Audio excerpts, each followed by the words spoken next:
LA 침례교회 주일 오전 예배에 함께 참석하신 모든 분들을 주님의 이름으로 환영합니다. 이 시간 성도님들과 함께 나누기 원하는 말씀 요한계시록 2장 1절로 7절까지 있는 말씀입니다. 드디어 우리 1장을 마치고 2장으로 함께 넘어가서 첫 번째 사도 요한에게 예수님께서 명령하셨던 7 교회에 편지하라 는 그런 첫 번째 대상, 우리 에베소 교회에 보낸 편지를 이 시간 함께 나누게 될 텐데요. 제가 이제 도입부로 많은 내용들을 말씀드리겠습니다만 이것들이 일반적으로 보편적으로 7 교회들에 모두 해당하는 것이기 때문에 충분히 설명할 가치가 있다고 생각을 합니다. 해서 조금 거기에 시간을 투자하겠습니다만 우리 첫 번째 교회에 보내는 편지 내용을 우리가 함께 이 아침에 교훈을 나누도록 하겠습니다. 제가 하나님의 말씀을 받들어 읽겠습니다. 우리 에베소 교회에 보낸 첫 번째 편지 요한계시록 2장 1절로 7절까지 있는 말씀입니다. 에베소 교회의 천사에게 편지하라. 오른손에 7 별을 붙잡고 있는 이 곧 7 금 등잔대의 한가운데를 거니는 이가 이것들을 말하노라. 내가 내 행위와 수고와 인내와 또 내가 사악한 자들을 용납하지 못함을 아노니 내가 스스로 사도라고 말하나 사도가 아닌 자들을 시험하여 그들이 거짓말하는 자들임을 알아내었으며 또 내가 참고 인내하며 내 이름을 위해 수고하고 낙심하지 아니하였느니라. 그럼에도 불구하고 내가 너를 책망할 것이 조금 있나니 이는 내가 너의 처음 사랑을 버렸기 때문이라. 그러므로 내가 어디로부터 떨어졌는지 기억하고 회개하여 처음 행위를 하라. 만일 그리하지 아니하고 내가 회개하지 아니하면 내가 속히 내게 가서 내 등잔대를 그곳의 자리에서 옮기리라. 그러나 내게 이것이 있으니 곧 내가 니골라당의 행위를 미워하는도다. 나도 그것을 미워하노라. 귀 있는 자는 성령님께서 교회들에 말씀하시는 것을 들을지어다. 이기는 자에게는 내가 하나님의 낙원 한가운데 있는 생명나무에서 나는 것을 주어 먹게 하리라. 오늘 이 본문의 말씀을 가지고 에베소 교회의 천사에게 첫 사랑을 회복하라 하는 제목으로 함께 말씀을 나누도록 하겠습니다. 말씀을 위해서 잠시 기도하겠습니다. 살아계신 아버지 하나님 감사합니다. 오늘 복된 주일 새 아침 우리에게 참 놀라우신 하나님께서 우리에게 베풀어 주신 사랑을 기억하며 감사하며 그 영광을 받으시기 합당하신 하나님 앞에 영과 진리로 예배할 수 있는 이 놀라운 특권을 허락해 주신 것을 이 시간 다시 한번 감사를 드립니다. 하나님, 우리가 육신적으로는 참 이 세상에 있지만은 하나님께서 우리에게 약속하신 구원과 그 가운데 있는 모든 값진 것들이 영혼에 속해 있다는 것을 다시 한번 생각하면서 감사를 드릴 뿐만 아니라 그것의 가치를 알고 또 그것이 어떤 의미가 오늘 이 땅에서 살고 있는 우리에게 있는지 하나님의 말씀을 통해 교훈 얻기 위해서 이 시간 함께 모였습니다. 특별히 요한계시록 말씀을 통해서 우리가 지금 바라보고 있는 이 현 시대 속에서 과연 우리의 위치가 어디이며 우리가 무엇을 향해 가고 있고 궁극적으로 하나님께서 우리에게 기대하시고 있는 것이 무엇인지를 정확히 알 수 있도록 하나님 이 말씀들을 통해서 우리에게 말씀해 주시옵소서. 소정을 사용하셔서 사랑하는 성도들의 마음 가운데 하나님께서 오늘날 우리가 밝히 깨달아 알아야 하는 그런 진리의 말씀을 잘 전달할 수 있도록 도우시고 모든 영광을 하나님께서 홀로 받으시기를 다시 한번 간절히 바라올 때 예수님의 귀하신 이름으로 기도했습니다. 아멘. 우리 특별히 사도 요한에게 우리 예수님께서 말씀하셨을 때 여기 내가 본 것들, 지금 있는 것들, 그리고 이후에 있는 것들을 기록하고 그것들을 우리 교회에 전달할 것을 성경이 말씀하셨습니다. 특별히 우리 1장 말씀이 사도 요한이 본 것들이었다면 지금 예수님께서 말씀하셨던 지금 있는 것들이 2장에서 3장까지 기록되어 있는 7 교회들의 보내지는 서신, 그것을 의미하고 있다고 생각할 수 있고, 그리고 이후에 있을 것들, 요한계시록 4장부터 마지막까지 있는 내용의 말씀들을 의미한다고 우리가 생각할 수 있겠는데, 지금 저희들이 함께 이제 집중해서 살펴보고자 하는 것은 지금 있는 것들입니다. 예수님께서 말씀하시는 지금 있는 것들. 예수님의 관점에서 내가 본 것과 지금 있는 것들이라고 얘기했을 때 그것이 여전히 사도 요한에게 현재였을 뿐만 아니라 저와 여러분들에게도 현재입니다. 그죠? physically, 우리 어떤 지정학적으로 지금 그림에 보여지는 것처럼 사도 요한이 밤모섬에 유배되어 있을 당시에 성령의 감동으로 우리 하나님께서 예수 그리스도를 계시하시고 하나님께서 예수 그리스도 안에서 계획하신 모든 것들을 밝히 드러내 보여주는 그런 상황 가운데 이 특별히 지정학적으로 7개의 교회에 서신을 기록하고 보내라고 우리 성경이 말씀하고 있습니다. 이제 이 7 교회에 대해서 해석하는 요한계시록에 현재 있는 것들에 대해서 해석하는 그런 신학자들의 견해가 다양합니다. 이것이 실제적으로 여기 존재하는 7 교회를 의미한다라고 보는 그런 관점이 있는가 하면 이제 시대적으로 에베소 교회의 시대가 있고 서문화 교회의 시대가 있고 뭐 이런 시대적인 배경을 염두에 두고 이것을 해석하는 그런 방법들도 있습니다. 그러니까 시대적으로 우리는 라오디게아 교회적인 그런 시대에 있다라는 거예요. 이제 눈에 안약을 사서 넣어야 되고 하는 부유하지만 가난하고 하는 뭐 이런 상황들, 여러 가지 상황들을 두고 볼 때 글쎄 뭐 그렇게 영적으로 해석하는 것도 나쁘지는 않겠지만 일단 저희들이 함께 집중해서 하나님의 말씀을 특별히 저희가 함께 요한계시록 공부할 때 집중하고 싶은 것은 예수님께서 개교회들을 지칭하셨고 개교회들을 언급하셨고 그 교회들에 주신 말씀이잖아요. 그러니까 그 7 교회들에 보내주신 이 편지들을 하나하나 살펴가면서 실제적으로 그 교회에 예수님께서 무엇을 말씀하고 계시는지, 그리고 우리가 영적으로 얻을 교훈이 있다면 무엇인지, 그렇게 좀 말씀을 읽고 해석하는 그런 과정을 가지고 이 말씀들을 좀 살펴보고자 합니다. 통상 우리 공통적인 일반적인 우리가 물론 에베소에 보낸 이 편지에 관한 내용을 우리가 함께 읽었습니다만 보편적으로 우리가 7 교회에 보낸 편지들에 똑같이 등장하는 형식과 내용이 있어요. 그래서 그것을 먼저 제가 간략하게 말씀을 드릴 텐데 유사한 구조를 가지고 이 서신이 기록이 되었습니다. 첫 번째가 뭐냐 하면 도입부예요. 항상 이 7 편지에는 도입부가 있습니다. 도입부 안에는 그 대상이 누구인지를 명확하게 설명하고 있습니다. 어떤 교회의 천사에게, 우리가 읽었던 지금 요한계시록 2장 1절부터 7절까지는 에베소의 천사에게 편지하라라는 말씀으로 시작했죠. 그래서 수신자가 누구인지를 정확하게 설명해 주고 있습니다. 우리 여기 지금 천사라고 명명된 유앙겔리오, 우리 히브리어로 번역된 이 말은 우리 천사라는 단어가 일반적이지만 우리가 조금 어떤 의미적으로 확대를 한다면 목사를 의미하기도 합니다. 해서 우리 앞서서 예수님께서 7 금 촛대 사이에 계시고 오른손에 7 별을 쥐고 계신다라고 말씀하셨고 그것을 설명할 때에 교회 사이에 거니시고 교회의 천사들, 다시 말해서 목사들을 손에 쥐고 계신다 하는 그런 의미로 이해하는 것이 혼동이 없겠습니다. 일반적으로 요한계시록뿐만 아니라 성경, 특별히 신약 전반에 걸쳐서 유앙겔리온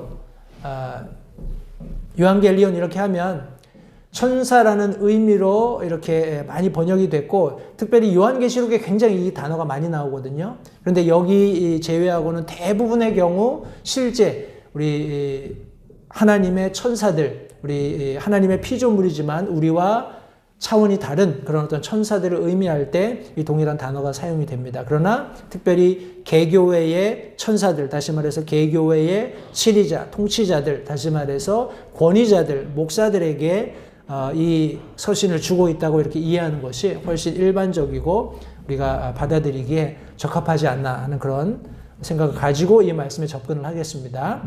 그리고 항상 이렇게 써라, 이렇게 기록해라 라고 예수님께서 명령을 하세요. 여기 에베소에 있는 천사에게 편지하라. 이렇게 서신을 기록해서 보내라 하는 그런 취지의 말씀을 항상 도입부에 기록을 하십니다. 그리고 또 다른 하나는 편지 내용입니다. 편지 내용에 교회의 장점, 내가 안다 하는 그런 표현을 I know thy works 이런 표현을 예수님이 많이 사용하세요. 내가 너의 수고를, 노력을, 인내를 안다. 이런 교회의 장점들을 예수님이 본문 그 편지 내용에 언급하시고 또 다른 하나는 교회의 단점도 언급하세요. 그러나 내가 책망할 것이 있다. 뭐 이렇게 하면서 그 교회가 가지고 있는 단점을 말씀하시고 그리고 나서 해결 방법을 제시하십니다. 뭐 기억하라라든지 회개하라라든지 신실해라 하는 다양한 방법들로 그 교회가 가지고 있는 단점들을 반드시 이렇게 수정할 수 있는 방법들도 해결해 주신다는 것을 성도님들 기억하시기 바랍니다. 제가 이 부분, 특별히 편지 내용의 마지막 부분, 해결 방법을 이렇게 예수님께서 편지에 기록하셨다는 내용을 보면서 욥의 세 친구가 기억이 났습니다. 욥기 읽어보시면 욥이 그럼 고난을 당했을 때 세 친구, 우리 마지막에 뭐 네 번째 친구도 등장을 합니다만 이 친구들이 와서 많이 얘기를 하잖아요. 그죠? 많이 얘기를 하는데 욥의 어떻게 보면 단점은 계속 언급을 하지만 해결 방법이 없어요. 결국에는 해결 방법이 없는 거잖아요. 그죠? 근데 나중에 하나님께서 친히 욥에게 나타나시고 질문을 던지시고 말씀하시는 모든 과정을 통해서 해결 방법을 제시해 주십니다. 결국 하나님 앞에 우리가 얼마나 미미한 미력한 존재인가 하는 것을 욥이 절실히 깨달았을 때 하나님께서 그를 복주시고 배나되는 것들로 그를 두르시고 그가 이제 자손들을 보면서 그렇게 행복한 삶을 마치는 그런 장면들을 보게 되는데 성도님들 이 세상에는 우리가 가지고 있는 인생의 어떤 문제의 해답도 찾을 수 없습니다. 그러나 오직 하나님 한 분만이 그런 해답을 가지고 계신다는 사실을 다시 한번 확인하시면서 우리가 요한계시록 말씀, 특별히 교회에 보내진 편지 내용 부분을 함께 공부하겠습니다.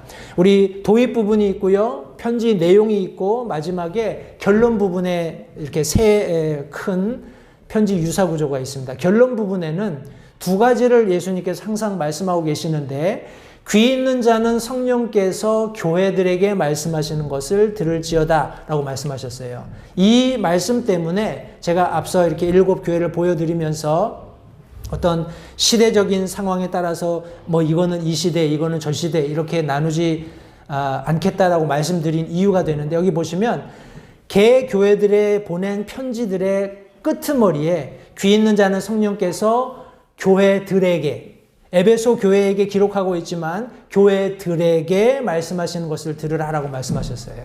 그러니까 그 에베소 교회에 기록된 말씀도 모든 교회들에게 공통적으로 적용이 된다라는 말씀입니다. 이해가 되시죠? 그런 측면에서 그냥 에베소 교회는 에베소 한 교회에 국한된 것이 아니라 모든 교회들에게 동일하게 적용되는, 다시 말해서 오늘날 저와 여러분들에게도 적용되는 말씀이라는 사실을 다시 한번 기억하시기 바랍니다. 그리고 결론 부분에 또 다른 하나는 이기는 자에게 내가 이것을 주겠다라고 종말론적인 약속을 하세요. 마지막으로 이기는 자들, 다시 말해서 그런 모든 고난을 겪고 승리하는 그 모든 것을 우리 영어로는 conquer 아니면 overcome 이렇게 표현할 수 있겠는데 그것들을 이기고 승리하는 자들에게는 내가 이런 것들을 주겠다. 이런 내용의 말씀들로 결론을 맺고 있습니다. 물론 여기 너무 작아서 보이시지 않겠지만 나중에 제가 이거를 이제 구체적으로 에베소, 서모나, 버가모, 두아디라, 사데, 필라델피아, 라오디게아 각각의 교회들에 대해서 예수님이 어떻게 묘사되었고 우리 긍정적인, 부정적인 또 거기에 대한 명령이 뭐고 이기는 자에게 무엇이 약속되었는가 하는 내용들을 도표로 그려놓은 겁니다. 제가 나중에 프린트해서 성도님들께 개별적으로 드리게 될 텐데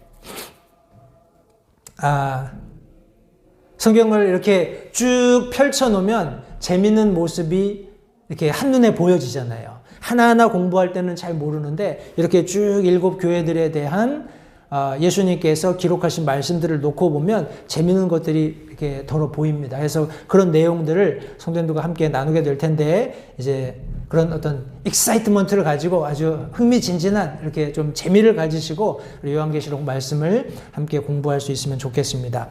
우리 도입부는 이 정도만 해도 충분할 것 같아요. 그죠? 제가 한 가지만 더, 아까 제가 지도를 보여드렸는데,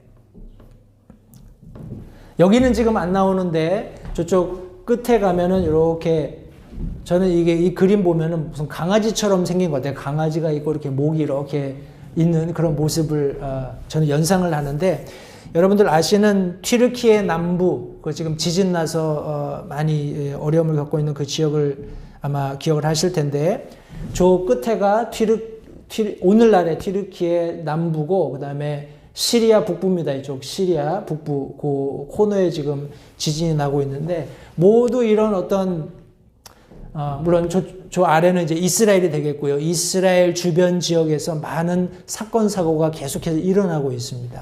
이것은 그냥 평범하게, 그럴 수도 있겠지, 이렇게 생각할 수도 있지만, 저는 개인적으로 하나님께서 계속해서 마지막 때에 되어질 여러 가지 일들 이렇게 우리 믿는 그리스도인들에게뿐만 아니라 믿지 않는 이 세상 사람들에게도 이렇게 좀 경각심을 주고 계신 것이 아닌가 하는 그런 생각도 해보게 됩니다. 여기 제가 이제 신문을 스크랩을 했는데 얕은 땅 밑에서 원자폭탄 32개가 터진 것 같은 그런 이제 그 지진이 있었다라는 겁니다. 7.8인가 그렇게 되고, 또 이 두려움에 떠는 그런 안 믿는 세상 과학자들은 우리 LA에도 비건이 올 수 있다, 그런 걸로 사람들 지금 겁주고 있는데, 까짓거 오면 우리는 천국 가면 되죠, 그죠? 두려울 게 뭐가 있습니까? 근데 우리가 잊지 말아야 할 것은 하나님께서 살아계시고 하나님께서 계획하신 모든 것들은 이 땅 가운데 온전히 이루어지는데, 그 부분적인 것들 중에 하나가 지진이에요. 우리는 이 땅 가운데 없겠습니다만 기근, 지진, 역병하는 이런 모든 것들이 실제적으로 이 땅 가운데 존재할 것인데, 우리 코로나 사태를 겪으면서 또 이런 다양한 우리가 체감하지는 못했지만 어떤 이런 천재지변들이 보여주고 있는 그런 분명한 두려운 사실이죠. 그것들이 반드시 이 땅 가운데 일어나게 될 것을 다시 한번 우리가 기억하면서, 우리가 거기서 자유롭다고 성도님들 we're fine, we're okay 이렇게 하시면 안 돼요. 예, 죽어가는 사람들이 있고 예수님 믿고 우리와 같이 천국에 가야 할 많은 그런 대상들이 있다는 거 기억하시면서 전도에도 힘쓰는 우리 모든 LH 침례교회 성도님들 되셨으면 좋겠습니다. 예. 오늘 다시 한번 우리 에베소 교회 서신으로 되돌아가서 공통적인 명령과 소개 부분을 우리 이제 본문으로 들어가서 함께 말씀을 좀 나누겠습니다. 1절 말씀해 보시면, 에베소 교회의 천사에게 편지하라. 오른손에 7 별을 붙잡고 있는 이 곧 7 금 등잔대의 한가운데 거니는 이가 이것들을 말하노라 라고 성경이 분명히 말씀하셨습니다. 제가 말씀드린 것처럼 이 천사, 앙겔로스라는 이 단어는 우리 영어로는 우리 메신저, 어떤 보내심을 받아서 분명한 보내야 할 메시지를 가지고 가는 사람을 의미합니다. 그런 의미에서 일반적으로는 천사 이렇게 이해가 되는데, 조금 함축적인 의미로 목사도 여기에 포함되기 때문에 우리는 특별히 에베소 교회의 천사라고 했을 때 교회에 치리하는 목사, 이렇게 우리가 이해하는 것이 조금 더 쉽다고 제가 말씀을 앞서서 드렸습니다. 요한계시록에 이 단어가 한 76번 정도 등장을 합니다. 우리 신약에서는 제일 많이 등장을 하는데, 재미있게도 마태복음, 누가복음 이런 데서도 이 천사가 굉장히 많이 언급이 됩니다. 어찌되었건 요한계시록에서 등장하는 특별히 어떤 천사라는 단어를 접하게 될 때 저도 굉장히 개인적으로 부담감을 느끼게 돼요. 왜냐하면 이것은 어떤, 제가 담임을 하고 있는 그런 입장은 아닙니다만, 성도들을 하나님의 말씀으로 꼴을 먹여야 되는 그런 어떤 영적인 부담감을 가지고 이 말씀들을 대하게 될 때 굉장히 보이지 않는 그런 부담감을 가지게 되는데, 성도님들, 이것은 비단 어떤 교회의 치리자적인 입장에서의 목사들에게만 개별적으로 주어진 것은 아닙니다. 실제적으로 여러분들이 이것을 내게 하나님께서 주시는 말씀으로 받게 되면 어떻게 보면 교회에 치리하는 그런 차원이 아니라 내가 영적으로 어떤 모양의 권위에 있든지 그 권위를 행사해야 하는 조직 안에서 바른 어떤 가치관을 얻을 수 있어요. 근데 이제 1차적으로는 교회에 관한 것입니다. 주님의 몸된 교회에 관한 것이에요. 그것을 먼저 정확히 이해하심으로써 여러분들이 이것을 잘 삶에 적용하시면 더 큰 유익이 있으시리라고 생각을 합니다. 이거 갑자기 제가 여기 특별히 1절 말씀해 보시면 우리가 이미 다 설명을 충분히 했지만 조금 특이한 점이 있습니다. 오른손에 7별을 붙잡고 있는 이 7 등잔대 가운데 여기 1절 말씀해 보시니까 거니는 이가 이것을 말하노라 라고 말씀하셨어요. 그런데 우리가 요한계시록 1장 마지막 부분에 보시면 어디에 있나요? 12절, 13절 말씀해 보시면 내가 돌아서서 나와 말씀하신 그 음성을 알아보려 하니라. 돌아설 때에 내가 7 금 등잔대를 보았더니 그 7 금 등잔대의 한가운데 사람의 아들 같으신 이가 발까지 내려온 옷을 입고 가슴에 금띠를 두르고 계시는데, 이렇게 설명되어 있죠. 그러니까 여기 지금 요한계시록이 봤을 때는 요한계시록에 그 사도 요한이 예수님의 모습을 봤을 때는 금 등잔대, 7 금 등잔대 사이에 계시는 분, 다시 말해서 그렇게 액티브하게 움직이시는 분이 아니라 거기 그냥 서 계시는 분이었어요. 그리고 그분이 어떤 분인지를 묘사를 했다면 지금 예수님께서 에베소 교회에게 편지해라 라고 말씀하시면서 자신을 설명하실 때 오른손에 7별을 붙잡고 있는 이 곧 7 금 등잔대 한가운데를 거니는 이가 이것을 말한다 라고 말씀하고 있습니다. 서 있는 것과 다니시는 것은 차이가 있죠. 그죠? 예수님께서 7 금 등잔대, 7 교회들, 소아시아에 있는 7 교회들 가운데 서 계시는 모습을 사도 요한이 보았다면 예수님 자신은 나는 이 7 교회를 그저 바라만 보고 있는 그런 어떤 존재가 아니라 실제적으로 방문하고 실제적으로 그들의 어떤 행동에 깊이 관여하고 있다는 것을 보여주고 계시는 거예요. 때문에 요한계시록 3장 20절 말씀이 의미가 있는 겁니다. 물론 이것은 다른 교회에 보내신 그런 어떤 예수님 자신의 소개입니다만, 보라 내가 문에 서서 두드리노니 누구든지 내 음성을 듣고 문을 열면 내가 그에게로 들어가 그와 함께 만찬을 먹고 그는 나와 함께 먹으리라. 성경에 말씀하셨어요. 예수님께서 계속해서 교회들을 방문하고 계신다는 겁니다. 성도님들 보십시오. 예수님께서 지금 우리 예배드리고 있는 예배실 문을 두드리실 수도 있어요. 생각해 보십시오. 예수님이 오셔서 문을 두드리실 수 있어요.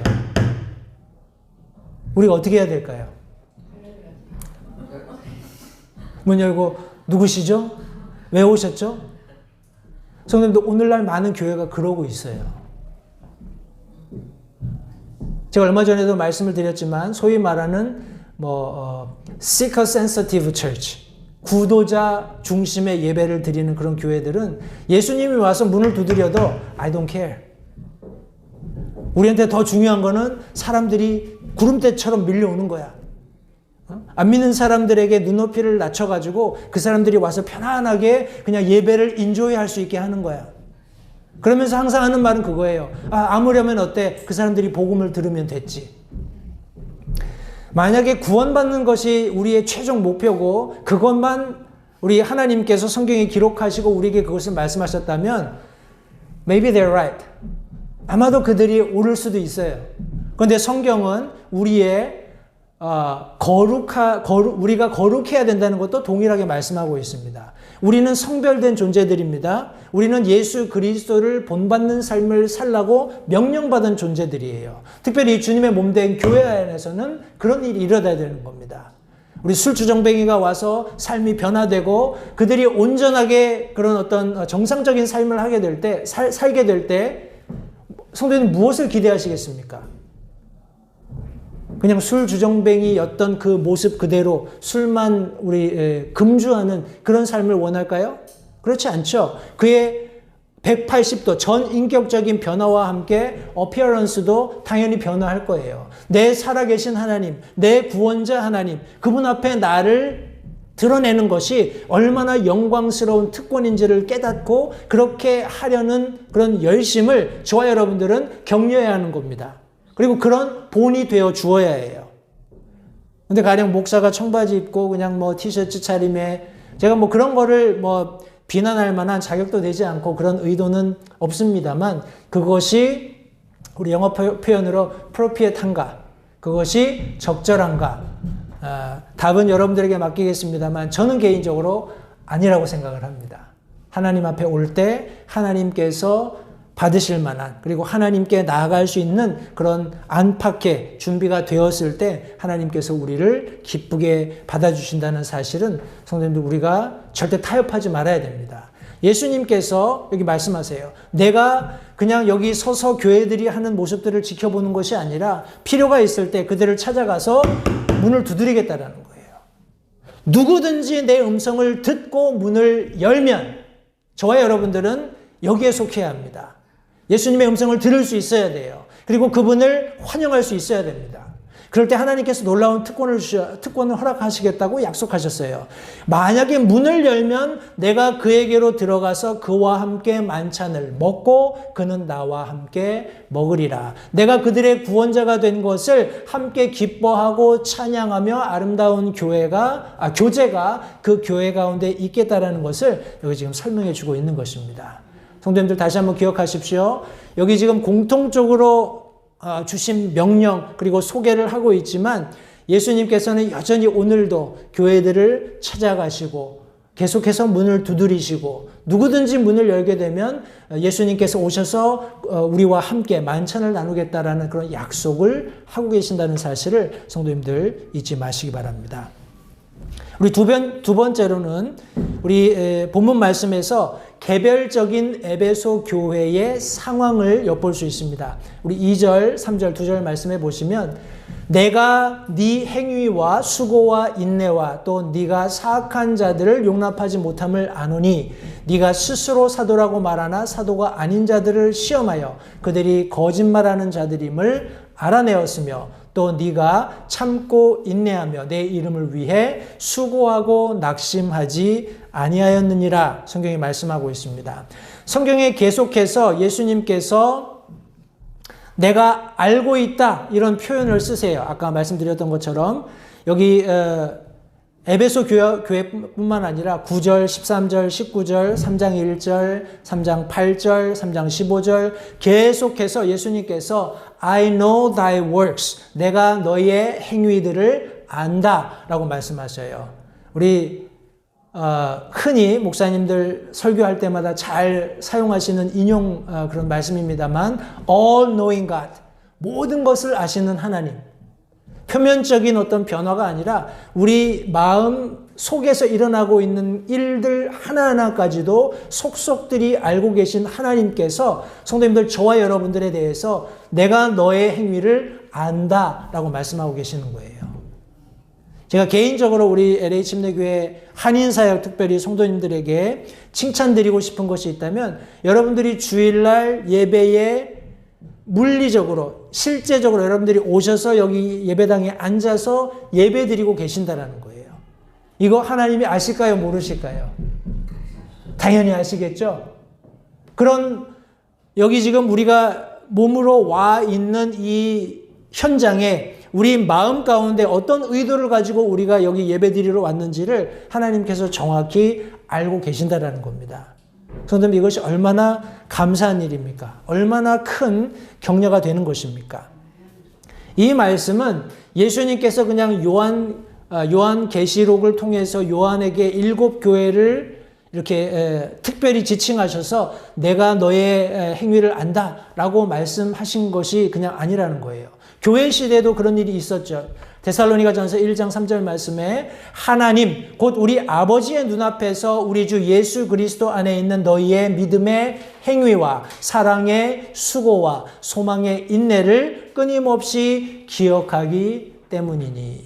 사도 바울의 어떻게 보면 편지 속에 있는 그의 기도 생활을 우리가 엿볼 수 있어요.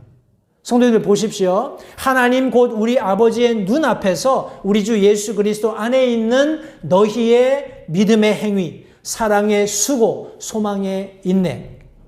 우리 본문 말씀, 우리가 방금 읽었던 요한계시록 2장 2절 말씀에는 예수님께서 네 행위, 수고, 인내를 안다라고 말씀하셨는데 사도 바울은 조금 더 구체적으로 이 행위, 수고, 인내가 어떤 근원을 가지고 있는지를 여기 조금 더 설명을 하고 있습니다. 이 행위는 믿음에서 오는 거예요. 그리고 이 수고는 사랑에 기인하는 겁니다. 그리고 이 인내는 소망에 기인하고 있다는 것을 기억하시기 바라요. 성도님들, 이와 같은 우리의 어떤 행위, 수고, 인내 이 모든 것들은 예수님께서 기억해 주고 계신다는 것을 성도님들 절대 잊지 마시기 바랍니다. 그런데 우리 본문에서 엿볼 수 있는 또 다른 하나는 우리의 이런 어떤 여러 믿음에 기인한 행위, 사랑에 기인한 수고, 소망에 기인한 인내가 있는 지금 이 시대에 여전히 거짓 교사들이 있다라는 거예요. 여전히 여기 요한계시록 2장 말씀에는 악한 자들이 있다라는 겁니다. 사도라고 이야기하지만 사도가 아닌 자들이 있다라는 거예요. 우리 베드로후서 2장 1절 말씀에 그러나 백성 가운데 거짓 대언자들이 있었던 것 같이 너희 가운데도 거짓 교사들이 있으리니 그것은 정죄받을 이단 교리들을 몰래 들여와 심지어 자기들을 사신 주를 부인하기까지 하고 자기들 위해 신속한 파멸을 가져오리라 성경이 말씀하고 있습니다. 우리가 이런 마지막 시대를 살면서 이런 저는 성도님들이 좀 이런 부분에 무지했으면 좋겠다라는 그런 생각도 있어요. 왜냐하면 이런 어떻게 얘기해야 될까요? 그냥 하나님의 말씀을 하나님의 말씀으로 알고 진리를 진리대로만 아는 그런 성도님들이 되셨으면 좋겠다라는 의미입니다. 또 다른 한편에서 그런 반대편에는 정말 말로 다 우리가 다 헤아릴 수 없는 정말 다양한 거짓 교사들이 존재한다라는 거예요. 그들은 계속해서 이런 어찌 보면 간 믿고 순수한 마치 우리 젖먹이 어린아이처럼 그런 어떤 순수한 모습으로 성경이 묘사하고 있는 그런 그리스도인들까지 미혹해서 그들을 하나님의 사랑으로부터 떼어내려고 하는 정말 치밀하고 또 극단적으로 치졸한 그런 방법들을 사용해서 이렇게 스승 행사를 선생 행사를 하고 있다는 것을 제가 말씀드리지 않을 수 없어요. 성도님들, 그러나 여전히 하나님의 말씀은 그 말씀대로 하나님께서 주시는 가르침대로 믿고 따르고 그런 믿음 생활을 하고자 하는 성도들을 위해서 주님의 몸된 교회를 예비해 두셨습니다. 해서 성도님들이 그런 교회 가운데 특별히 우리 교회 같은 교회에 함께 몸을 담고 이렇게 믿음 생활을 하고 있는 것이 얼마나 큰 특권인가 하는 생각도 절대 가볍게 하시면 안 됩니다. 귀중한 거예요. 우리가 매주 함께 모여서 하나님의 말씀을 듣고 하나님의 말씀으로부터 교훈을 얻고 우리의 삶을 살아갈 수 있다는 것. 성도님, 이것이 얼마나 큰 특권인가 하는 것을 다시 한번 기억하시면서 제가 한 가지 추가적으로 조금 말씀을 드리고 싶은 것이 있다면 뭐죠? 예, 2장이 됐네요. 이 믿음의 행위, 사랑의 수고는 인내 가운데 행해져야 되는 것이 맞습니다. 다시 한번요.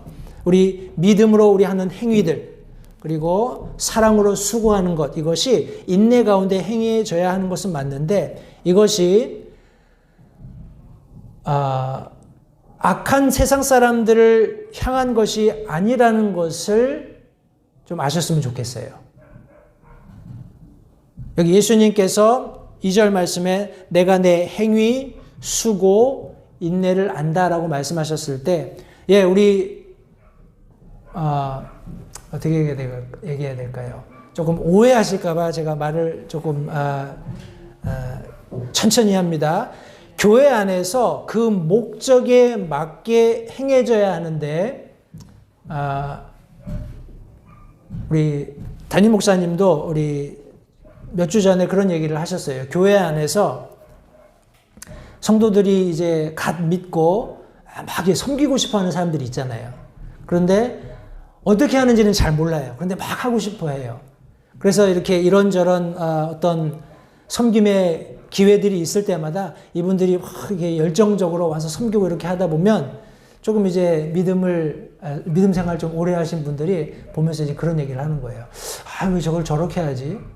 저건 저렇게 하면 안 되는데 왜 이렇게 서툴러? 뭐 이렇게 하면서 이제 예로 드셨던 게 이제 뭐 청소하는 그런 거예요.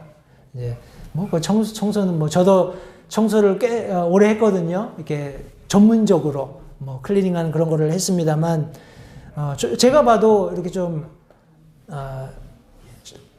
어떻게 얘기해야 되나요? 좀 네, 미숙하다. 그런 것들이 보여요. 그래도 저는 아무 얘기 안 합니다. 왜냐하면 얼마나 감사해요. 그죠? 그냥 자기가 와서 기쁨으로 주님을 섬기기 위한 한 방편으로 뭐 이것도 하고 저것도 하고 여러 가지 다양한 것들을 하기 때문에 성도님들 그런 부분, 다시 말해서 그들이 믿음을 가지고 무엇인가 이렇게 행동으로 막 옮기는 거. 그리고 교회를 사랑하기 때문에, 주님을 사랑하기 때문에 수고하려는 이런 모습들, 그런 모습들을 바라볼 때 우리가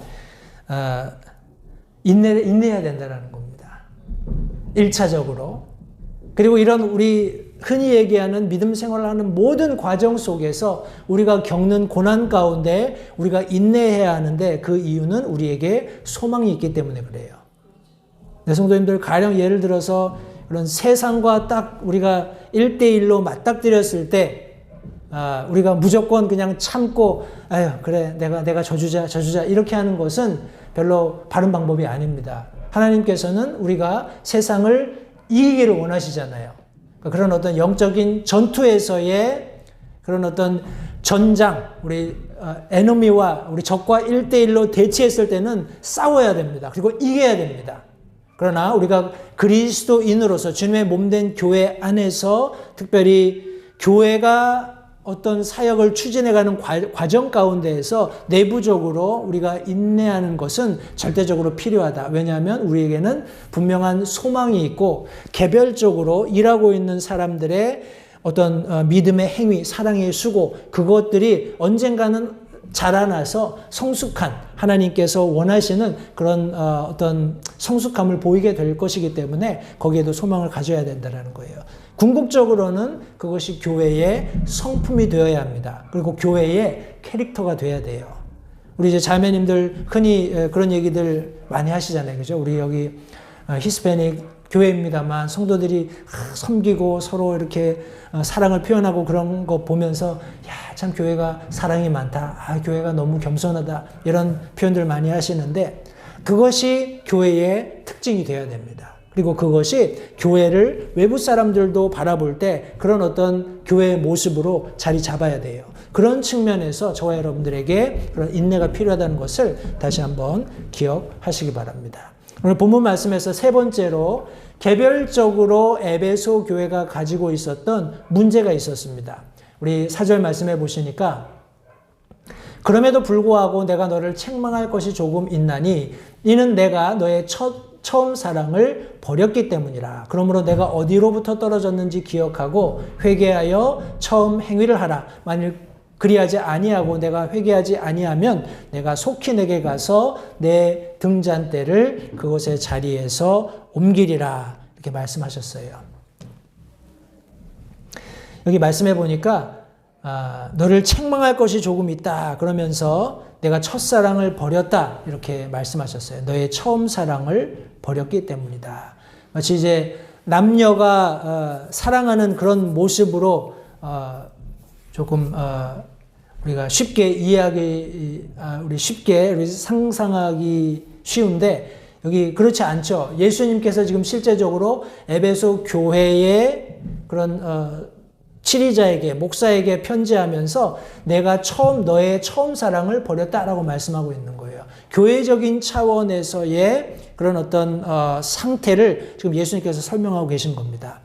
성도님들, 이것이 지금 우리가 살고 있는 이 시대에도 동일하게 적용이 되고 이 말씀이 딱 들어맞는 이유가 바로 저는 이 팬데믹이라고 생각을 해요. 아까 우리 예배 전에도 우리 한 자매님이 그렇게 질문하셨어요. 우리 성도들이 많이, 우리 히스패닉 교회에도 많이 줄은 것 같아요. 이렇게 이야기하셨는데, 아까 제가 말씀드린 것처럼 교회 안에 있어야 되는 사랑의 수고, 또 뭔가요?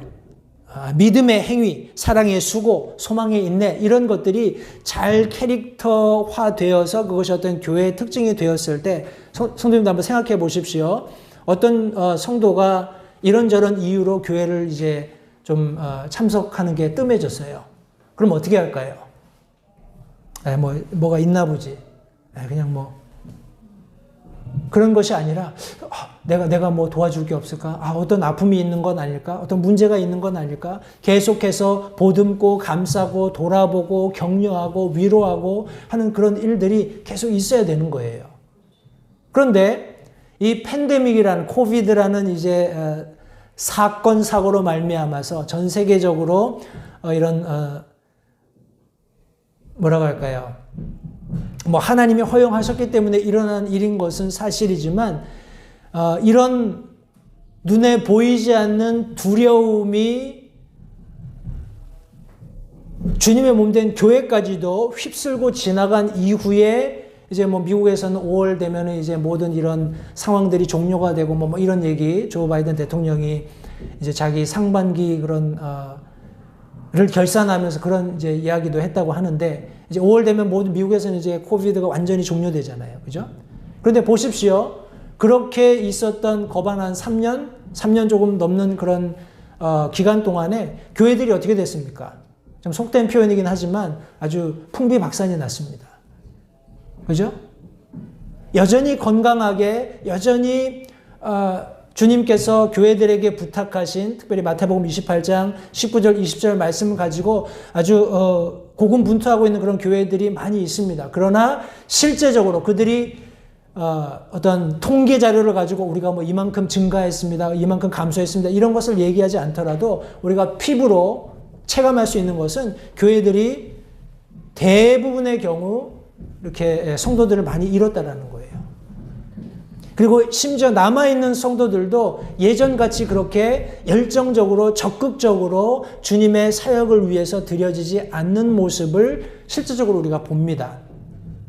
사람들이 여러 이유와 핑계를 대서 자기들이 하고 있던 일들을 조금 더 편한 방향으로, 좀 더 쉬운 방향으로, 좀 더 내가 거기에 이렇게 인볼브 안 돼도 그냥 돌아갈 수 있게끔 되는 그런 방향들을 계속 찾고 있는 거예요. 그 중에 제가 생각하는 그런 어떤 패단 중에 하나는 사람들이 다 이제 유튜브로 쏠리는 거예요. 이제 라이브 스트림을 많이 하니까 유튜브로 쏠리면서 자기 나름대로 이제 합리화하는 겁니다. 그래서 나는 일요일 날 예배 보았어. 성도님들, 예배는 보는 게 아닙니다. 예배는 하나님 앞에 드려지는 거예요. 예, 하나님께서 온 우주 만물 어느 곳에든지 편지하고 계시는 거 맞습니다. 우리가 거실에 앉아 있든지 예배당에 오든지 예수님은, 하나님은 어디든지 다 계세요. 우리 예배를 받아주십니다. 그러나 성경은 또 다른 한편으로 내 집에, 계속 말씀하셨잖아요. 하나님께서 내 집에 와서 예배하고 영과 진리로 예배하는 자를 찾고 계시고, 그죠? 예수님께서는 여전히 교회들을 방문하고 계신 거예요. 주일날 예배 오도록 하나님께서 그렇게 성경에 말씀하셨고, 우리가 함께 모여 예배 드릴 때 그 가운데 예수님께서 계시겠다고 약속하셨습니다. 하나님의 약속은 절대 변하지 않아요. 사람들이 바뀌는 겁니다. 사람들이 바뀌면서 자연스럽게 처음 사랑을 버리는 거예요. 여기 버렸다라는, 우리가 이렇게 할 수 있는 그런 상황이 아니라, 여기 영어 단어로 left 이런 단어를 사용했습니다. 여기 보면 어떻게 할까요? 내가 의지적으로 떠나는 거예요. 내가 의지적으로 그만두는 겁니다. 내가 어떤 중요한 그런 어떤 처음 사랑, 예수님을 영접했을 때 마땅히 했어야 하는 그런 어떤 듀티라고 해야 될까요? 책임들을 그냥 방치하는 거예요. 성도님들, 코비드 때문에 사람들이 제일 중요한 주일 하나님 앞에 예배 드리는 것에 등한하기 시작했죠.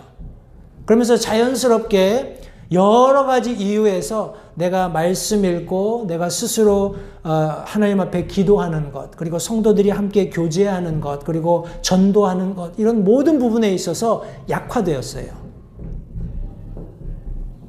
하나님께서 주신 여러 가지 것들이 있겠습니다만 적어도 5가지, 우리 그것을 어떤 그리스도인이 성장할 수 있는 휠이라고 이야기하는데, 예배 참석하는 것, 기도하고 기도하고 우리 하나님의 말씀 내가 개인적으로 묵상하고 그리고 성도들과 교제하고 하는 이런 모든 것들이 성도님들 전체적으로 약화됐습니다. 그러면 자연스럽게 사랑을 잃게 되는 거예요. 한번 생각해 보십시오. 조금 제가 제 큰아들 얘기를 좀 하겠습니다만, 저와 제 아내가 한참 데이트할 때는, 그냥 뭐라고 얘기해야 될까요?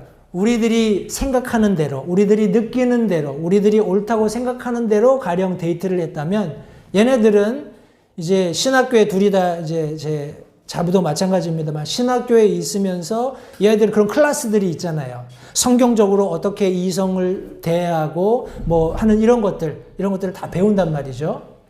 그러면 남자의 입장에서는 아내를 존중하는 것, 그리고 아내를 사랑하는 것, 아내를 아끼는 것, 아내를 위해주는 것이 무엇인지를 쭉 배운단 말이에요. 그러면 그 배운 것을 실질적으로 실천을 하는 거예요. 그러니까 제 아내나 저나 얘네들이 하고 있는 거 보면은 어떨 때는 참 존경스럽기도 하고 어떨 때는 저렇게까지 해야 되나 싶을 때도 있어요. 그런데 어찌됐건 간에 이 아이들이 성경적으로 잘 하는 거예요. 말씀에서 배웠고 말씀에서 배운 것을 정확히 잘 하고 있으니까. 그런 예 중에 하나가 아내에게 자유롭게 이렇게 물론 육아를 하고 있지만 일주일에 하루 정도는 아내가 그 육아에서 자유롭게 자기가 원하는 것을 할 수 있도록 배려하는 것. 그리고 가끔씩은 저희가 덕분에 그런 베이비시터가 되기는 합니다만, 애기 우리 집에다 떨어뜨려 놓고 지들끼리 데이트 가요. 한국에 있으면 상상도 못할 일이지 않나요? 감히 시부모님한테 애를 맡겨놓고 지들끼리 이렇게.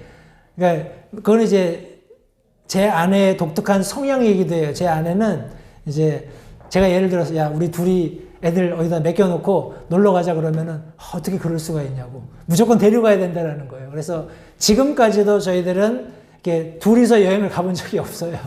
항상 이렇게 우르르 몰려다니는 그런 저희 부부의 그런 어떤 전쟁이 났네요. 괜찮습니다. 잠깐일 거예요. 그런 저희 부부의 캐릭터가 있다면 이 아이들은 그런 캐릭터를 가지고 있는 거예요. 그러면서 그 아이들이 가지고 있었던 그 처음 사랑을 계속 유지하는 거예요. 30이 되겠죠? 40이 되고 50이 되고 저희가 이 세상을 떠나도 자기들이 가지고 있는 그런 어떤 독특한 사랑을 지속하기 위해서 그들이 가지고 있는, 그들이 시작했던 일들을 계속하는 겁니다. 성도님들, 교회를 보십시오. 교회에는 독특한 그런 사역들이 있어요. 하나님께서 우리에게 주신 주님의 몸된 교회로서 해야 하는 교회적인 미션도 있지만 개별적인 성도들에게 주신 미션도 있습니다. 여러분들이 예배에 꾸준히 참석하시고 개별적으로 하나님의 말씀 읽으시고 우리 하나님 앞에 기도하시고 또 성도들 간에 함께 교제하고 그리고 전도하는 이 일이 교회에 그리고 교회의 구성원이 되는 성도들에게 맡겨져 있다는 거예요.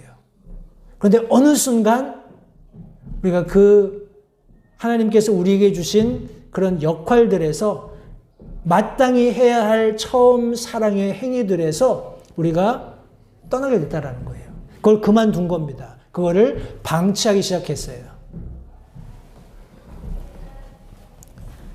자, 이 예레미야 말씀이 참 기가 막힙니다. 예레미야서 2장 2절 말씀해 보시면, 물론 이제 이스라엘 백성들에게 하시는 말씀이겠지만, 주가 이같이 말하노라. 내가 너를 기억하며 내 젊은 시절의 친절과 내 정혼한 때의 사랑을 기억하노니 그때에는 내가 씨 뿌리지 않은 땅 곧 광야에서 나를 따랐느니라. 성도님, 이것은 제가 이 말씀을 읽으면서 우리 이제 제가 계속 이제 제 아내와의 그런 이야기를 합니다만, 저희 처음에 이렇게 막 연애하고 할 때, 그럴 때 생각이 났어요. 아무 이제 쥐뿔도 없는, 아무것도 가진 것 없는 두 청춘 남녀가 만나서 사랑을 하는 그런 장면. 한번 생각해 보세요. 우리 여기 성도님들도 마찬가지일 겁니다. 아마 우리 신랑 만나고 했을 때 다 가지고 만나셨나요? 요즘 사람들은 그런 거를 꿈꾸는 것 같아요. 요즘 사람들은 남편이 아니면 남편 될 사람이, 아내 될 사람이 뭐 집도 가지고 있고 차도 가지고 있고 뭐 내가 하고 싶은 거 다 할 수 있는 그런 거를 서포트할 수 있는 재력도 있으면 좋겠고 뭐 이것도 있고 저것도 있고 뭐. 여기 보십시오. 하나님께서 말씀하실 때 내가 이스라엘 너를 기억할 때 내 젊은 시절, 친절, 내 정혼한 때의 사랑을 내가 기억한다 했습니다. 하나님 한 분만 믿고 따라오는 거예요. 씨 뿌리지 않은 광야에서 아무것도 없지만 정말 그 콩깍지가 씌이지 않고 그것이 벗겨졌다면 야, 내가 미쳤지. 이런 생각이 들 정도로 그 남자를 향한 열정을 가지고 우리 아내들이 남편을 따르고 했던 그런 모습을 마치 보는 것 같아요.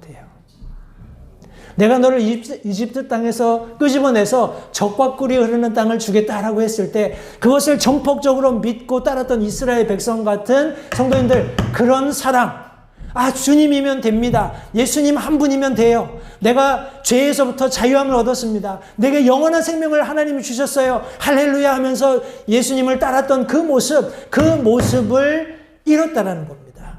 교회가. 그 첫사랑을 잃는 성도님들 가장 큰 이유가 뭐냐 하면 매너리즘이에요. 매너리즘이라는 말 우리가 많이 사용을 하는데 이 사전적인 의미는 예술 창작에 있어서 우리 뭐 그림 그리거나 음악 쓰거나 이렇게 하는 그런 특별히 예술적인 부분에 있어서 늘 같은 수법을 되풀이해서 신선미나 독창성이 떨어지는 것. 그런 것을 우리 매너리즘이라고 합니다. 우리 타성에 젖는다고도 하죠. 교회들이 그렇게 되고 있는 거예요. 성도님들 매주 예배 드리잖아요. 매주 똑같이 와서 자 우리 같이 찬양하겠습니다 하고 예배 시작하고 또 뭐 이제 좀 성도들이 많으면 성도들이 돌아가면서 뭐 기도도 하고 오늘은 네가 하네, 오늘은 내가 하네, 뭐 누가 섬기네, 뭐 이러면서 그렇게 쭉 그렇게 매주 같은 일들을 하다 보면 혹은 매일 어떤 일들을 반복하다 보면 매너리즘에 빠지게 되는 거예요. 그냥 타성에 젖는 겁니다. 그냥 특별한 마음의 감동 없이 일요일이니까 교회 가야 되겠네? 그러고 오는 거예요. 성도님 한번 하나님의 마음을 생각해 보십시오. 하나님의 마음을. 하나님께서 내가 눈동자처럼 너를 지키고 보호해 주겠다라고 약속하셨을 때 하나님은 거기에 대해서 신실하신 겁니다. 매일 매순간 단 1초 아니 100분의 1초도 저와 여러분들을 향한 사랑을 놓지 않으세요. 여러분들이 잘 때 혹시 자다가 내가 숨이 멈춰지면 어떡하지? 내가 숨을 못 쉬면 어떡하지? 이런 걱정해 보신 적 있으세요? 이제 그런 걱정도 하시게 될 거예요. 그러나 우리 잊지 마십시오. 내가 너를 눈동자처럼 지키겠다 하고 약속하신 하나님께서는 여러분들이 잠들고 있는 그 1초, 100분의 1초, 1000분의 1초도 절대 눈을 떼지 않고 여러분들을 지키시고 보호하고 계신다는 거예요. 그런데 그 하나님께서 일주일에 한 번 정한 때 내 집에 모여서 내게 예배해라 라고 말씀하셨을 때 얼마나 큰 기대를 가지고 거기 기다리고 계시겠냐라는 거예요. 문을 두드리고 계시겠냐는 거예요. 야, 내가 너를 눈동자처럼 지켜 보호해줬잖아. 내가 네 매일매일의 삶 속에 함께 있었잖아. 내가 네 고난의 때에, 네가 부르짖을 때 내가 내게 응답해 줬잖아. 지난주에 그 일 생각나지 않아? 라고 예수님께서 지금 여기 교회 앞에서 그 찬양받기를 고대하면서 저와 여러분들을 향해서 환하게 웃는 미소를 가지고 지금 여기 서 계신다라는 거죠. 근데 성도들은 그런 거예요. 뭐 그거야 뭐 우리 남편이 이렇게 저렇게 일을 처리해 줬으니까. 내 통장에 뭐 돈이 있어서 이렇게 저렇게 처리를 했으니까. 그냥 같이 찬양하니까, 하나님 찬양 같이 찬양은 하지만, 그런 감동이 없는 거예요. 나를 구원해 주신 하나님을 향해서, 하나님 감사합니다. 눈물을 펑펑 흘리면서, 내 이제 죄 문제가 해결됐습니다. 내가 이제 영원한 생명을 얻게 되었습니다. 그 감격하던 그 첫사랑이, 성도님들, 우리 이제 더 이상 예배 시간에 찾아볼 수 없게 되었다라는 겁니다. 근데 하나님은 여전히 기억하고 계세요. 내가 그때 그 모습을 내가 기억한다. 네가 어렸을 때, 네가 젊었을 때 얼마나 친절했고 정원한 그때 그 사랑, 내가 그거를 잊지 못한다. 그때 씨 뿌리지 않은 땅에서 광야에서 네가 나를 따랐잖냐. 하나님이 지금 저와 여러분들이 하나님 앞에 보여드렸던 그 첫사랑을 지금도 가지고 계신 거예요. 하나님은 변하지 않습니다. 그런데 우리가 변한 거예요. 매너리즘에 빠져서, 타성에 젖어서 저와 여러분들이 그 첫사랑을 떠난 겁니다. 성도님들, 제가 한 가지 해결 방법을 알려드릴게요. 한 가지 해결 방법. 궁금하시죠? 딱 한마디입니다. Only Jesus. 오직 예수. 내가 구원받은 것도 오직 예수. 내가 오늘 이 순간 주님의 전에 함께 모여서 예배드릴 수 있는 것도 only Jesus. 오직 예수. 내가 지금까지 건강하게 살아 숨쉬면서 찬양도 하고 말씀도 듣고 어떤 격려를 받아서 주님을 위해서 더 뜨겁게 내가 열심히 그리스도인으로 살아야지, 주님 뵐 때 칭찬받는 그리스도인이 되어야지 하고 결단할 수 있는 것도 Only Jesus. 오직 예수. 성도님들, 이것을 절대 잊지 마십시오. 하나님께서 저와 여러분들을 향해서 책망하고 계세요. 왜 첫사랑을 버려서? 나는 이렇게 생생하게 그날을 기억하고 있는데. Only Jesus. 오직 예수. 그런 마음을 가지고 살아가실 때 성도님들, 이 개별적인 책망이 칭찬이 됩니다. 예수님께서 더러 칭찬도 하셨어요. 에베소 교회에. 여기 보시니까, 그러나 내게 이것이 있으니 곧 네가 니골라당의 행위를 미워하는도다. 나도 그것을 미워하노라. 니골라당의 행위라는 것이 또 나중에 우리 다른 교회 서신을 통해서 니골라당의 교리라는 그런 내용도 나옵니다. 뭐 양자, 이런 교리가 있기 때문에 이런 행위가 나왔겠지만, 제가 니골라당이 어떤 어떤 기원을 가지고 있고 어떤 교리를 가지고 있는지 간략하게 제가 설명을 좀 드릴게요. 에베소와 버가모 교회에 대한 책망에서 나타나는 이단인데, 요한은 이들이 우상의 제물을 먹게 하고 행음하게 했다고 적고 있습니다. 우리 2장 14절부터 15절 말씀해 보면, 이들이 가지는 특징이 뭐냐면 무율법주의자예요. 무도덕주의자들입니다. 이 사람들은 율법의 때는 지났기 때문에 율법을 지킬 필요가 없다, 이렇게 이야기합니다. 그리고 육신은 악이고 영만이 선하기 때문에 육신으로는 무슨 일을 하든지 상관없다, 이렇게 이야기를 해요. 그리고 세 번째는 그리스도인은 은혜로 보호를 받기 때문에 어느 곳에 가서 무엇을 행하든지 해를 받지 않는다, 이렇게 주장을 합니다. 이런 생각을 가지고 있는 사람이면 어떻게 행동할지 아시겠죠? 이 사람들은 별로 이런 어떤 법이라든지 도덕이라든지 이런 걸 중요하게 생각을 안 해요. 자, 이 기원에 대해서는 제가 다음 시간에 좀 말씀을 드릴게요. 시간 관계상. 근데 제가 이 얘기를 들으면서 우리 지금 수요 성경 공부하는 내용에 보면 여러 이제 교회 시대들의 어떤 뭐라고 하나요? 이렇게 분류라든지 특징 등이 나오는데 거기에 보면 우리 잉글랜드 교회가 나옵니다. 영국 성공회하는 제가 지난 주간에 놀랄 일이 2개 있었습니다. 난 이 사람들이 왜 이렇게 자꾸 미팅을 하는지 모르겠어요. 이 교회 역사 이렇게 쭉 우리 피 흘린 발자취 오시면 정독을 하시면 아시겠지만 교회 시대에도 계속 회의를 해요. 물론 천주교가 주재해서 하는 그런 무슨 중요한 무슨 교회 회의들이 있겠습니다만 그 회의 때마다 이상한 그런 법령들이 만들어져요. 뭐 유아 세례라든지 아니면 무슨 이런 교황무호설이라든지 이런 이상한 것들.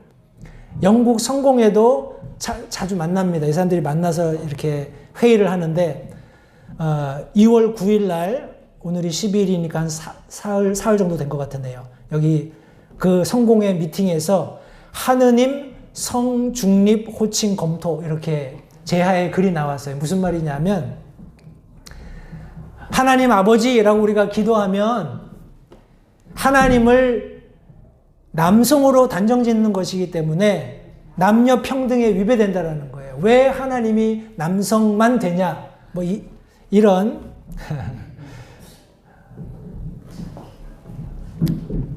제가 내용은 다 읽지 않겠습니다. 혹시 궁금하시면 미주 한국일보 이렇게 인터넷에 들어가서 보시면 영국 성공회에서 나온 이런 회의록이 있을 겁니다. 회의에서 어떤 일이 있었는지. 그리고 또 다른 하나는 이것도 같이 아마 거기서 같이 있었던 것 같아요. 그 회의에서. 이제, 뭐라고 하나요? 이제, 트랜스젠더나 아니면 이런, 또 뭐라고 하죠? 그런 성과 관련되어서 그런 이야기를 하면 이제, 여기 성공회가 아닌 것 같습니다. 성공회가 아니라 스코틀랜드였나? 하여튼 그 나라에서 이제 국가적으로 이제 그런 법령이 만들어진 거예요. 거기서 트랜스젠더나 아니면 이런 양성애자 이런 사람들에 대해서 뭐 발언을 하면 벌금을 낸다고 했던가, 그러니까 그렇게 된 것 같아요. 그러니까 세계적으로 성도님들 세계적으로 이런 니골라당의 교리와 행위가 만연한 시대에 우리가 살고 있어요. 많은 경우에 제가 나중에 기회가 있으면 이것도 좀 말씀을 드리겠습니다만 이제 더 이상 미국 이 성경에 기초한 그런 법들 위에 세워진 이 뭐라고 하나 one nation under God 하나님의 그런 특별하신 섭리에서 세워진 이 국가가 더 이상 하나님의 이름으로 예수님의 이름으로 기도하지 않습니다. 우리 이번에 조 바이든 대통령 무슨 취임식 할 때 기도한 그 목사 누군지 모르겠지만 나중에 기도할 때 In Jesus Christ's name, Amen 이게 아니에요. 무슨 뭐 다양한 뭐 종교의 이런 저는 몰랐어요. 그런데 뭐 관심도 없고 뭐 조 바이든 대통령 취임할 때 제가 그걸 지켜본 것도 아니니까. 근데 지금 그런 시대를 우리가 살고 있습니다. 니골라 당의 교리와 그런 행위를 가지고 사는 사람들. 제가 방금 소개해드렸던 이런 영국 성공회의 폐단도 성도님들 기억하시기 바라요. 우리 뭐 이런 것들은 제가 기회 있을 때마다 성도님께 계속해서 말씀을 드리도록 하고 마지막으로 우리 공통적인 약속을 살펴보고 마치겠습니다. 우리 제가 앞서 언급드렸습니다만 귀 있는 자는 성령께서 교회들에 말씀하시는 것을 들을지어다. 이기는 자에게는 내가 하나님의 낙원 한가운데 있는 생명나무에서 나는 것을 주어 먹게 하리라 말씀하셨어요. 성도님들 특별히 우리 이기는 자라고 이야기했을 때 우리 overcome 이렇게 영어로 번역이 되어 있고 우리 성경이 말씀하고 있는 니카오라는 단어는 우리 conquer, 싸워서 이긴다라는 거예요. 그냥 물론 예수님께서 승리하셨기 때문에 저와 여러분들이 이긴 편에 있는 것은 사실입니다. 그런데 저와 여러분들이 싸워야 할 싸움이 있다는 것을 잊으시면 안 돼요. 에베소서 6장이 말씀하고 있는 하나님의 전신갑주는 싸우라고 주신 거지 입고 폼내라고 그렇게 주신 게 아니라는 거예요. 저와 여러분들은 개별적으로 서로 다른 삶의 그런 어떤 환경 가운데 있죠.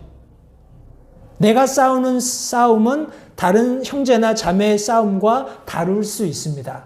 그러나 근본적이고 본질적인 것이 무엇이냐면 이기는 자에게는 하나님께서 반드시 보상하겠다고 약속하셨고 이김도 약속이 돼 있어요. 근데 문제는 저와 여러분들이 싸워야 한다는 겁니다.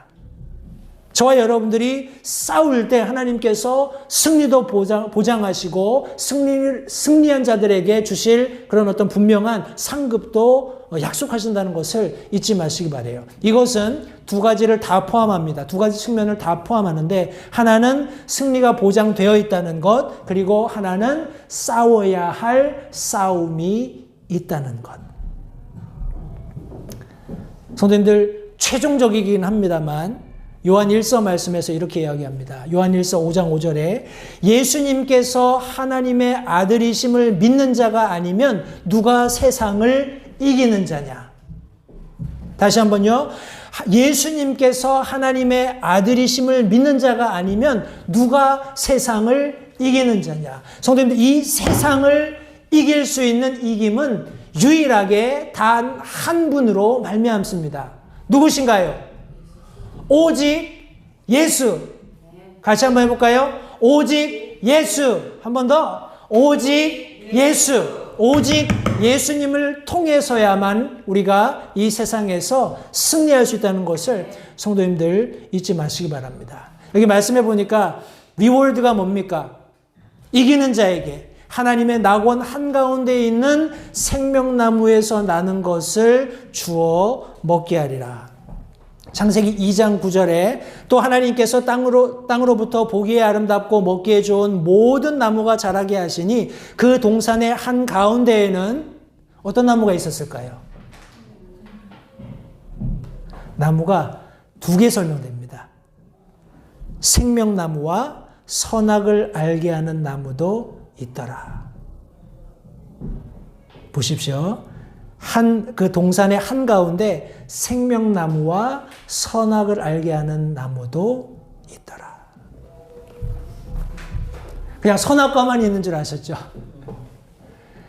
우리 흔히 에덴 동산에 있었던 제일 유명한 나무가 뭐야 하면 아마 다 믿는 그리스도인들도 선악과예요. 왜냐하면 거기서부터 인류의 타락이 시작이 되었으니까. 그런데 생명나무도 있었다는 거예요.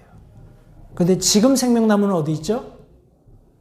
하나님께서 말씀해 보면 우리 그룹들을 보내셔서 그 나무를 보호하고 계신다라고 성경이 말씀하고 있습니다.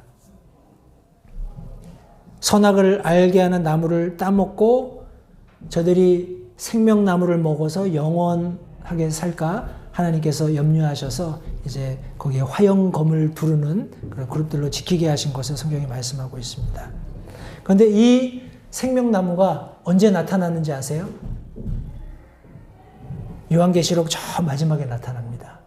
요한계시록 22장 2절 말씀해 보시면 그 도시의 거리 한가운데와 강의 양쪽에는 생명나무가 있어서 그것이 12종류의 열매를 맺고 달마다 자기 열매를 냈으며 그 나무의 잎사귀들은 그 민족들을 치유하기 위하여 있더라. 14절 말씀해 보시면 그분의 명령들을 행하는 자들은 복이 있나니 이것은 그들이 생명나무에 이르는 권리를 소유하게 하며 그 문들을 지나 그 도시로 들어가게 하려 함이로다. 생명나무는 지금은 우리들이 접근할 수 없도록 하나님께서 보호하고 계셔요.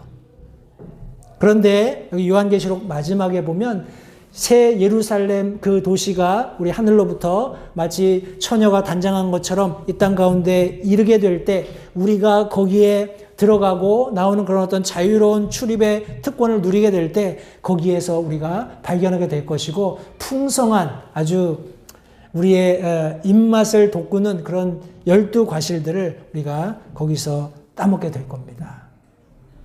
영원한 생명을 소유하고요. 성도님들 잊지 마십시오. 이 생명나무를 아담과 하와가 범죄하기 전에 따먹고 범죄하지 않았으면 얼마나 좋았을까요? 근데 그런 일은 일어나지 않았고 이미 선악과를 따먹은 이후에 이제 죄로 인해서 멸망하는 그런 존재들이 되어버렸습니다. 그러나 놀랍게 하나님께서 예수 그리스도를 통해서 저와 여러분들을 구원할 계획도 겸하여서 주셨다는 것을 성도님들 잊지 마십시오. 혹자들은 얘기합니다. 이런 생명나무 선악과 사건으로 말미암아서 왜 하나님이 사람을 그렇게 선악과를 두셔가지고 죄를 짓게 만들고 우리를 이런 고난 속에다 빠뜨리셨냐 이렇게 얘기하는데 인간의 그냥 연약함을 드러내는 것뿐이에요. 우리로서는 완전할 수 없다라는 겁니다. 그러나 예수 그리스도 안에서 그 선택되지 못했던 생명나무에 이르는 놀라운 특권을 하나님께서 여전히 우리에게 허락하고 계시고 그것이 모든 믿는 자들에게 오픈되어 있다는 겁니다. 이 놀라운 사실을 저와 여러분들은 알고 있죠. 그렇기 때문에 우리는 선악과를 블레임하지 않습니다. 선악을 알게 하는 그 나무의 과실을 따먹었던 아담과 하와를 블레임하지 않아요. 그들을 원망하지 않습니다. 왜냐하면 찬양받으실 예수 그리스도, 오직 예수, 그분께서 우리에게 계시기 때문에 그렇습니다. 성도님들, 여러분들의 첫사랑은 어떠신가요? 주님을 처음 만났을 때 그 감격과 그 감사, 지금 이 순간에도 똑같은 그런 감사와 감격을 가지고 계신가요? 그 첫사랑을 가지고 계신가요? 그렇지 않다면 첫사랑을 회복하십시오. 회복하시면 됩니다. 하나님께서 원하시는 것은 회복이라는 사실을 다시 한번 기억하시면서 우리 에베소 교회에 보낸 이 말씀을 가지고 오늘 함께 나눈 교훈의 말씀을 마치도록 하겠습니다. 기도하겠습니다.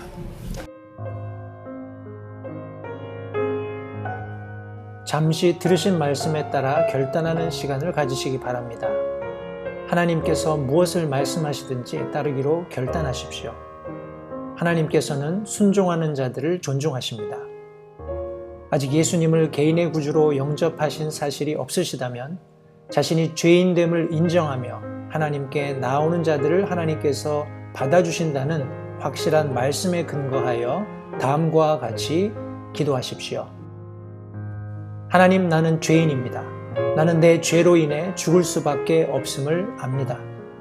그러나 예수님께서 내 죄를 위해 십자가에서 피 흘려 죽으시고 사흘 만에 다시 살아나셔서 내 죄값을 모두 지불하셨고 내게 새로운 생명을 약속하셨음을 믿습니다. 지금 이 순간 예수님을 내 마음에 모셔드립니다. 내 마음에 오셔서 나의 주와 그리스도가 되어주십시오. 예수님 이름으로 기도했습니다. 다음과 같이 기도하셨다면 여러분은 성경 말씀대로 구원을 받으셨습니다. 계속해서 주 안에서 함께 자라가는 복된 교제가 있기를 간절히 바랍니다.